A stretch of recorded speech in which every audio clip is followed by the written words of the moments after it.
Lecture du livre des Actes des Apôtres. En ces jours-là, arrivé à Jérusalem, Saül cherchait à se joindre aux disciples, mais tous avaient peur de lui, car ils ne croyaient pas que lui aussi était un disciple. Alors Barnabé le prit avec lui et le présenta aux apôtres. Il leur raconta comment, sur le chemin, Saül avait vu le Seigneur qui lui avait parlé et comment, à Damas, il s'était exprimé avec assurance au nom de Jésus. Dès lors, Saül allait et venait dans Jérusalem avec eux, s'exprimant avec assurance au nom du Seigneur. Il parlait aux Juifs de langue grecque et discutait avec eux, mais ceux-ci cherchaient à le supprimer. Mis au courant, les frères l'accompagnèrent jusqu'à Césarée et le firent partir pour Tarse. L'Église était en paix dans toute la Judée, la Galilée et la Samarie. Elle se construisait et elle marchait dans la crainte du Seigneur, réconfortée par l'Esprit Saint. Elle se multipliait. Nous entrons dans une nouvelle phase du livre des Actes des Apôtres. Jusqu'ici, Luc nous racontait les débuts de l'Église naissante après la Pentecôte. Et Pierre et Jean étaient au centre du récit. Puis il y a eu le martyre d'Étienne et l'entrée en scène d'un tout jeune homme, Saül de Tarse. Pendant qu'on lapidait Étienne, c'est lui qui gardait les vêtements de tout le monde. C'est le même qui revient à Jérusalem quelque temps plus tard, converti, baptisé.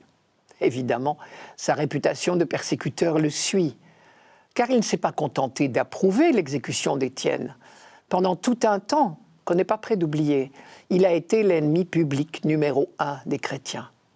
Son activité débordait même Jérusalem et il avait poussé le zèle jusqu'à demander au grand prêtre un ordre de mission pour aller jusqu'à Damas, débusquer et arrêter tous les chrétiens. Et donc, quand on le voit revenir et chercher à s'introduire parmi les chrétiens, on est très méfiant. C'est compréhensible. Qui nous dit qu'il ne cherche pas à s'introduire pour mieux dénoncer les chrétiens ensuite?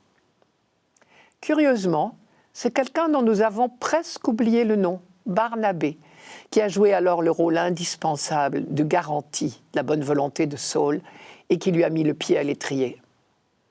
Barnabé, en fait, ce n'est pas son vrai nom. Il s'appelle Joseph et il est juif, lévite, originaire de Chypre. Il a visiblement bonne réputation parmi les chrétiens puisqu'on lui a donné ce surnom de Barnabé qui veut dire « l'homme du réconfort », ce qui est déjà quand même un beau compliment. On sait aussi qu'il fait partie de ceux qui ont vendu leurs champs pour mettre l'argent à la disposition de la communauté. Il est certainement accueillant puisqu'il accepte rapidement de faire confiance à ce nouveau converti, Saül. Il n'était évidemment pas avec lui sur le chemin de Damas, quand Saül a été converti par Jésus. Mais quand il arrive à Jérusalem quelques années plus tard, Barnabé le croit sur parole et accepte de plaider sa cause auprès des disciples. 2 fois de suite, Luc répète « Saül s'exprimait avec assurance au nom de Jésus ». Désormais, il mettra au service de la foi chrétienne la même énergie et la même passion qu'il mettait jusqu'ici à la détruire. Parce que tout d'un coup, ses yeux se sont ouverts et tout est devenu clair pour lui. Il n'a pas une seconde l'impression de renier la foi de ses pères en devenant chrétien. Au contraire, c'est parce qu'il est juif qu'il devient chrétien. L'attente du peuple juif depuis tant de siècles, voici qu'elle est comblée par Jésus. Mais ce qui lui paraît évident désormais ne l'est pas pour tout le monde. Déjà à Damas, après sa conversion, les ennuis ont commencé. Les Juifs ont cherché à le tuer. Ils sont allés jusqu'à garder les portes de la ville jour et nuit pour qu'ils ne puissent pas leur échapper. Pour finir, ces nouveaux disciples chrétiens l'ont fait descendre de nuit le long de la muraille dans une corbeille. À Jérusalem, c'est la même chose. C'est d'abord l'épreuve de se faire accepter par les chrétiens de Jérusalem, qui se méfient de lui après son passé de persécuteur. Et dans un deuxième temps, Saül doit affronter ses frères de race, les Juifs non convertis au Christ. Pour eux, il est un renégat, tombé dans cette secte des chrétiens. Il faut donc recommencer à fuir. De nouveau, on voit se profiler ici les persécutions que Saül devra affronter pendant toute sa vie missionnaire. Alors ses nouveaux amis chrétiens pensent plus prudent de lui faire prendre le premier bateau pour Tarse, sa ville natale au sud de la Turquie actuelle. C'est là que Barnabé ira le chercher quelques années plus tard pour l'emmener à Antioche de Syrie. Tout ceci n'entrave pas la croissance de l'Église. Luc précise, dans la crainte du Seigneur, elle se construisait et elle avançait. Ce que la Bible appelle la crainte de Dieu, c'est tout simplement l'attitude de vérité de celui qui se reconnaît tout petit, mais aussi aimé et protégé par Dieu. C'est elle qui est la source de cette assurance des premiers chrétiens, qui étonnait tant leurs contemporains. Rappelez-vous le récit de la guérison du boiteux de la Belle Porte. Quand Pierre et Jean avaient été amenés devant le tribunal, qui avait bien l'intention de les intimider pour les faire taire, les juges avaient été stupéfaits. Je cite, « Ils constataient l'assurance de Pierre et de Jean, et se rendant compte qu'il s'agissait d'hommes sans instruction et de gens quelconques, ils en étaient étonnés. » Paul, lui, n'est pas sans instruction. Il est pharisien, de stricte observance, formé à l'école de Gamaliel. Mais son assurance ne lui vient pas de là. Elle lui vient tout simplement depuis qu'il a rencontré Jésus ressuscité et qu'il se laisse mener par l'Esprit Saint.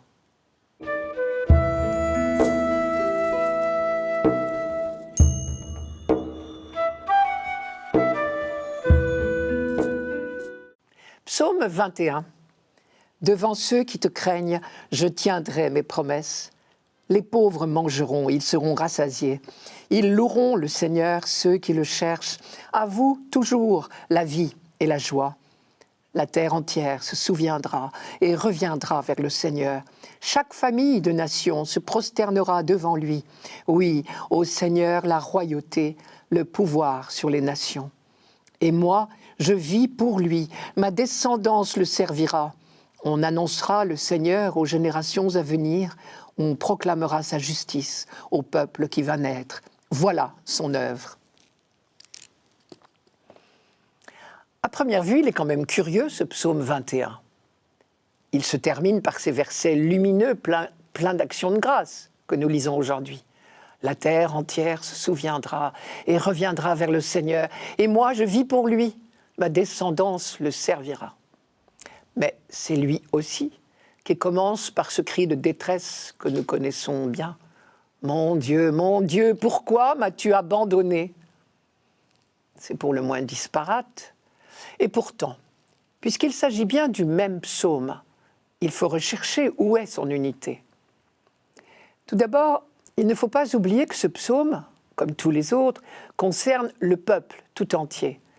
Celui qui crie son désespoir au début du psaume et qui à la fin rend grâce n'est autre que le peuple élu, Israël. S'il rend grâce à la fin, c'est parce qu'il a été secouru. Mais cela ne gomme pas les souffrances passées. On ne peut pas les oublier. Elles font partie au contraire de l'action de grâce. Voici le contexte de la composition de ce psaume.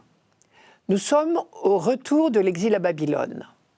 Vous vous rappelez qu'en 587 avant Jésus-Christ, après la prise de Jérusalem par Nabuchodonosor, on a connu la ruine de la ville sainte, le saccage du temple, les atrocités d'un siège sans merci et l'exil loin du pays, le mépris, les ricanements des vainqueurs qui poussent la dérision jusqu'à nous demander de leur chanter nos cantiques. Dieu avait promis d'habiter dans le temple de Jérusalem. Mais habitait-il au milieu des exilés ? Dieu avait promis aussi de ne jamais abandonner son peuple.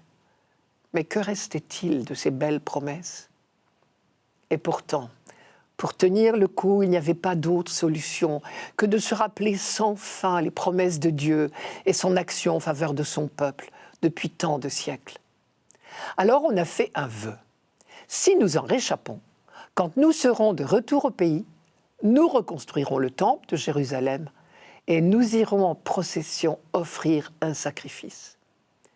Et ce psaume 21 tout entier est le chant qui accompagne la fête du retour. Elle est là, la clé du psaume. Devant ceux qui te craignent, je tiendrai mes promesses, sous-entendu mes promesses de fête, d'action de grâce au temple de Jérusalem. On peut donc comparer ce psaume à certains ex-voto. Dans les églises du Midi de la France, par exemple, on trouve des tableaux qui représentent de façon extrêmement réaliste un grand danger auquel on remercie Dieu ou la Vierge Marie ou un saint de nous avoir fait échapper. C'est par exemple le tableau d'un naufrage. Des jeunes sont en train de se noyer sous les yeux horrifiés de leurs parents en prière. Dans un coin du tableau, la Sainte Vierge, dans un nuage, se penche sur tout ce petit monde. Manière, pour ceux qui ont fait exécuter le tableau, de dire « c'est un vrai miracle, ils ont été sauvés ». De la même façon ici, le psaume commence par dire les épreuves de l'exil et le sentiment d'abandon qu'on a ressenti. Israël ne valait pas mieux qu'un condamné à mort, un crucifié comme on en voyait tant sur les routes. Et vous connaissez ce verset, « Il me perce les mains et les pieds, je peux compter tous mes os ». Le premier miracle de cet exil avant la libération est certainement le sursaut d'espérance qu'il a suscité. Là-bas, on n'a pas cessé de prier, d'espérer. On disait, c'est un autre verset du psaume, « Toi, pourtant, tu es saint, toi qui habites les hymnes d'Israël, c'est en toi que nos pères espéraient. Ils espéraient et tu les délivrais. Quand ils criaient vers toi, ils échappaient. En toi, ils espéraient et ils n'étaient pas déçus. » Et tout comme Dieu avait entendu les cris de son peuple en Égypte et suscité en Moïse l'énergie nécessaire pour le délivrer, cette fois Dieu a entendu les cris de son peuple exilé à Babylone. Et il a suscité en Cyrus, le nouveau maître de l'histoire, la décision de libérer son peuple et de le renvoyer sur sa terre.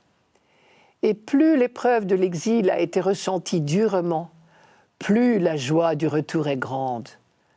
Oui, Dieu a entendu le cri des exilés, il a répondu à leurs plaintes. Ils loueront le Seigneur, ceux qui le cherchent. À vous, toujours, la vie et la joie. C'est là que commencent les versets que nous chantons aujourd'hui. Israël, de retour au pays, accomplit son vœu. Et comme tous ceux qui ont fait une véritable expérience de foi, les fils d'Israël veulent faire partager à tous leur action de grâce et leur émerveillement. La terre entière se souviendra et reviendra vers le Seigneur. Chaque famille de nations se prosternera devant lui. On annoncera le Seigneur aux générations à venir. Le Christ a certainement chanté plusieurs fois ce psaume au cours de sa vie terrestre, avant même sa passion. Chaque fois, il partageait à la fois les souffrances, l'espérance et l'action de grâce de son peuple. Il savait mieux que personne que l'humanité tout entière attend encore la libération définitive du mal et de l'angoisse devant la mort. Le dernier jour sur la croix, il a prié ce psaume. Lui qui donnait librement sa vie pour la libération définitive des multitudes, trouvait encore la force, au milieu de sa douleur, d'annoncer l'œuvre de Dieu. On annoncera le Seigneur aux générations à venir. On proclamera sa justice au peuple qui va naître. Voilà son œuvre.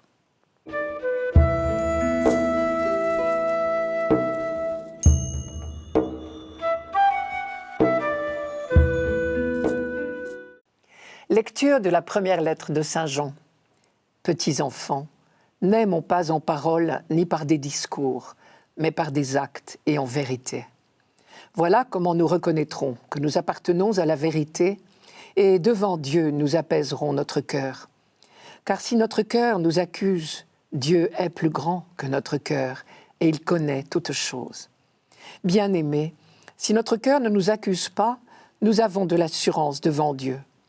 Quoi que nous demandions à Dieu, nous le recevons de lui parce que nous gardons ses commandements et que nous faisons ce qui est agréable à ses yeux.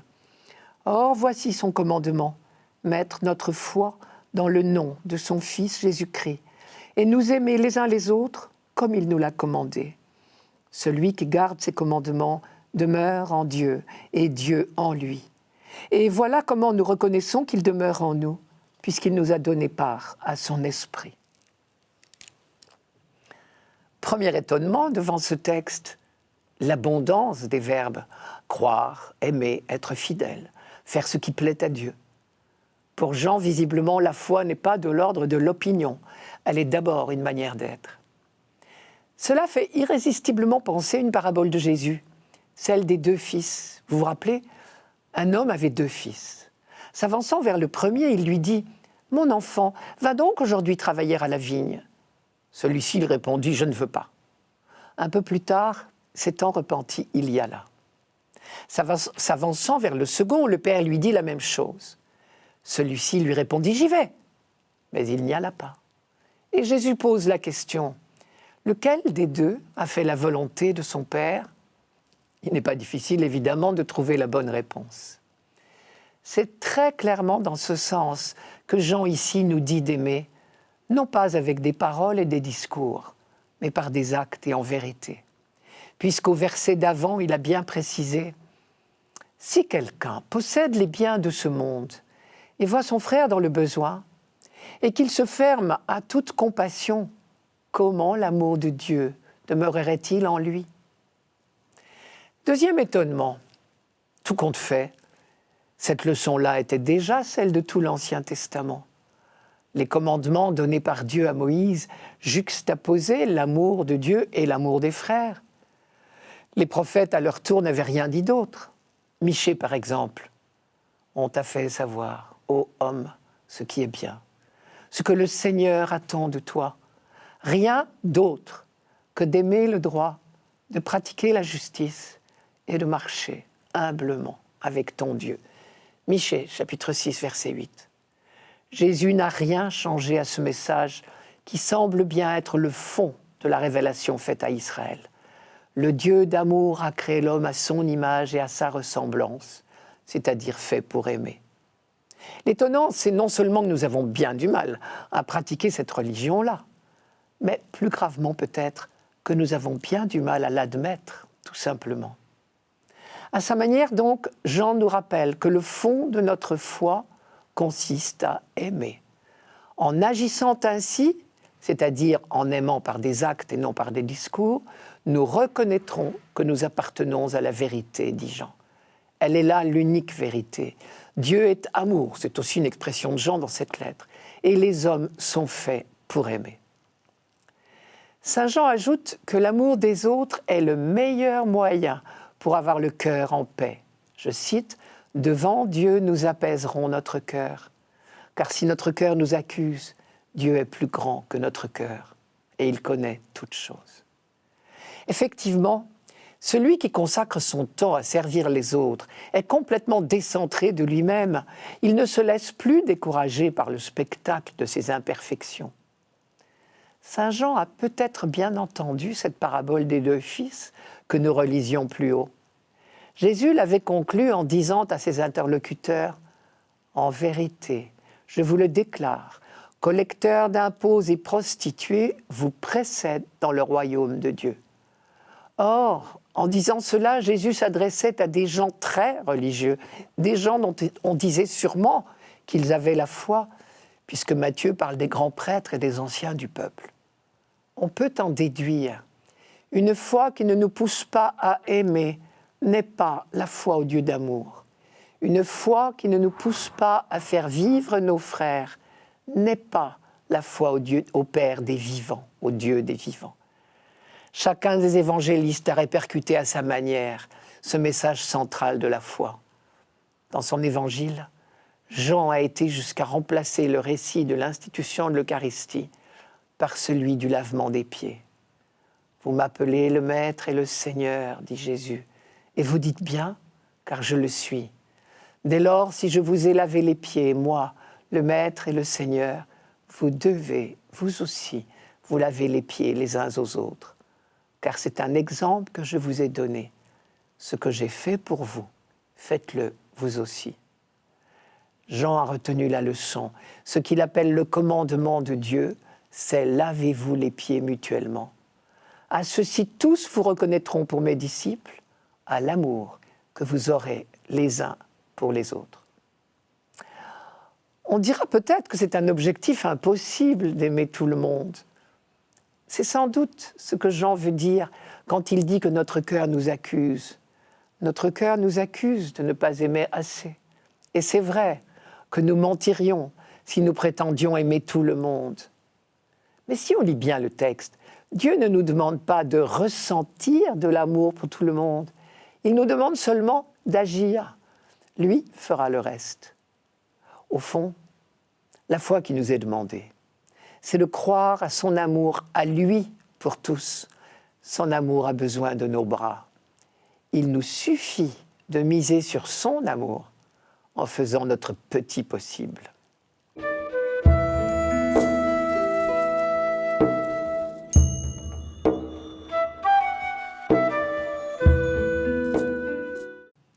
Évangile de Jésus-Christ selon saint Jean.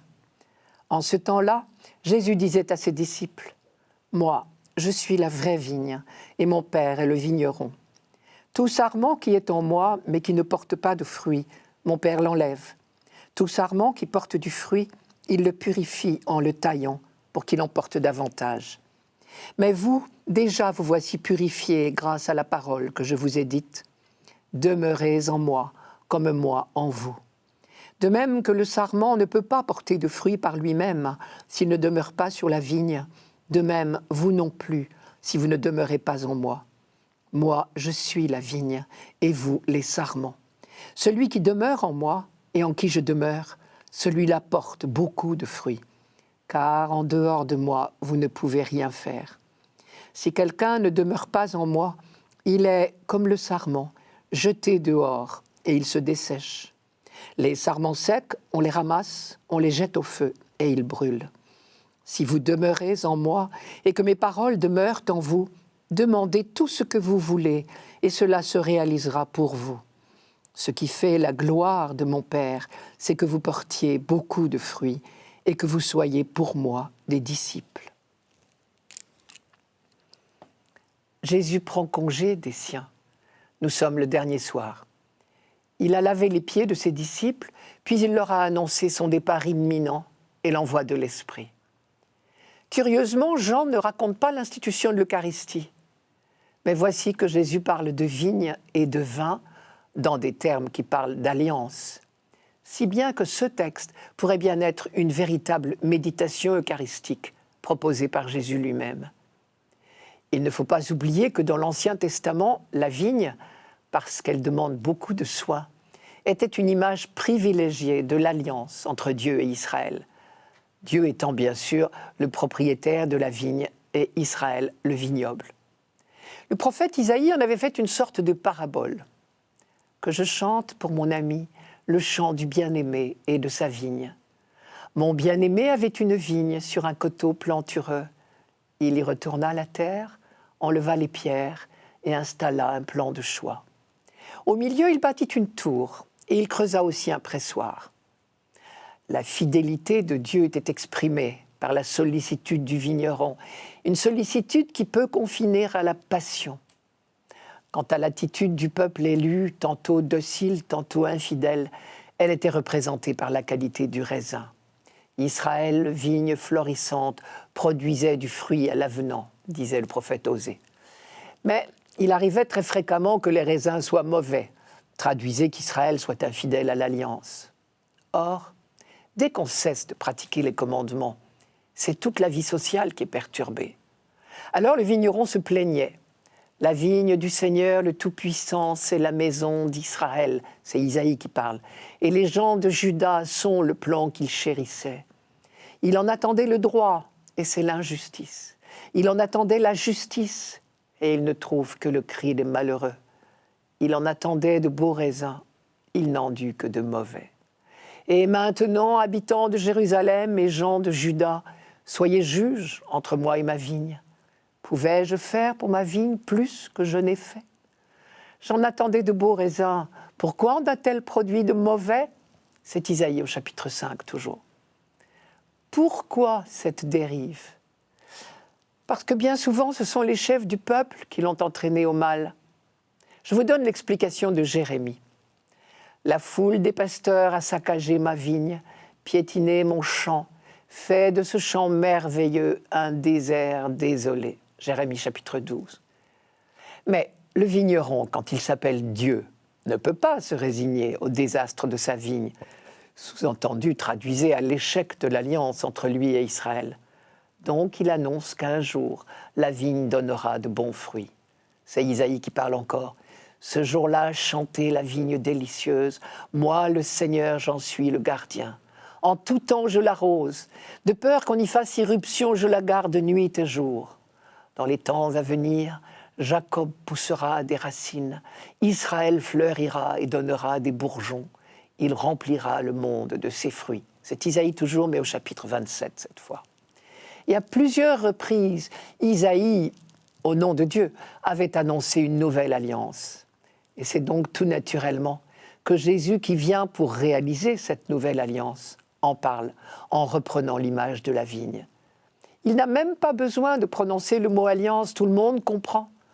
Quand il développe la comparaison de la vigne, il est clair qu'il parle de l'alliance et qu'il annonce que l'alliance entre Dieu et les hommes se réalise en lui.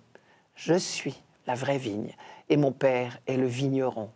Demeurez en moi comme moi en vous. Moi, je suis la vigne et vous les sarments. Or, ce qu'il appelle demeurer en lui, c'est être imprégné de ses paroles. Si vous demeurez en moi et que mes paroles demeurent en vous, dit-il.